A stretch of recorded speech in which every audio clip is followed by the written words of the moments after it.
Welcome to my 7th and last video on my trip to Iceland. In this particular video, I first began by visiting a geothermal center. Now, Iceland is a very, very interesting country in that it gets the vast majority of its power through geothermal energy. Now, this was one of the larger plants in the southwestern corner of Iceland, and everything looked really good except for this warning sign that basically said when loud noises start happening, you might want to run. A little bit disconcerting.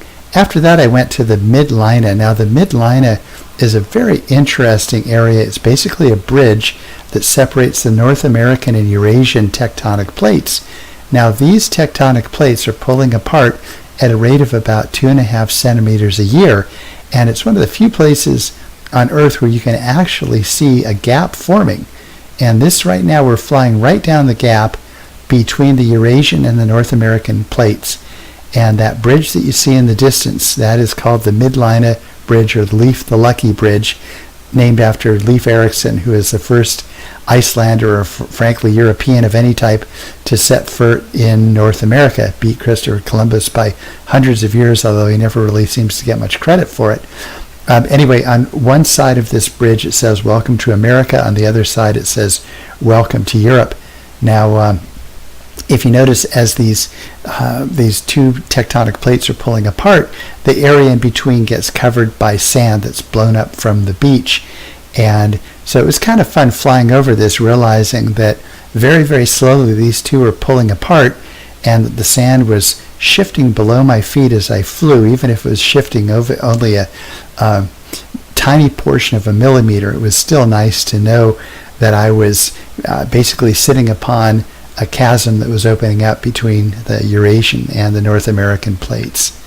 Now, as the day progressed, I kept trying to fly under the bridge, but there are a lot of tourist buses, and the tourists wanted to go underneath the bridge and pretend to hold the bridge up with their hands, and so I couldn't really fly around them, and it was actually fairly windy at this point. The rain was threatening, so I kept the drone around where I was at my launching point, but it was really a nice time to fly here. And if you notice too, notice the sand, how black it is. Iceland seems to be the land of black sand, and it was kind of it's lava sand, so it's relatively coarse, and it's nice because even though I landed the drone a couple times in the sand, it didn't get into the rotors or anything like that. This is just a line where I'm flying down the area between the two plates, and so we're actually right in between North America and Europe right now as far as tectonic action goes. This is another shot a little bit further back, and obviously this crack gets filled by the sand pretty readily, but it still is pretty impressive to be there.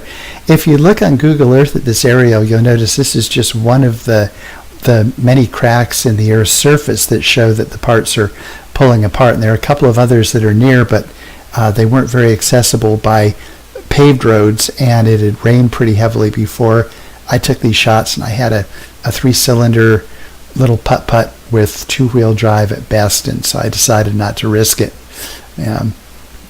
Anyway, so this is again called the Midlina, and it was the last stop on my tour between the Reykjanes Peninsula and Reykjanesta, and heading back to Björg and Olafur's house, where I was able to rest up and try to get my bags packed before I took off the next morning. So this will be the last video that I'm going to put together on the trip to Iceland. Again, it was 4 really, really nice days. I was very happy to have as much flight time as I had, and I knew that going in October I'd be fighting short days, lots of rain and lots of wind, but just having been able to get the bird up in the air for a few batteries worth definitely made me want to come back over the summer. I'd also like to thank my hosts, Bjorg and Olafur, who were able to give me marvelous directions on where to go, as well as some warning about the roads and kind of how to approach Iceland as an Icelander would, which is a very good approach, because if you wait for things to get perfect, you'll be waiting a long time. And instead, they coached me to just get out there and wait for things to get tolerable for flying in the areas that I wanted to fly. And that ended up being very good advice. And I saw an awful lot of a very beautiful country, in addition to having some really fun drone flying. So again, I'm Eric Hanscom, and thanks again for watching. Goodbye.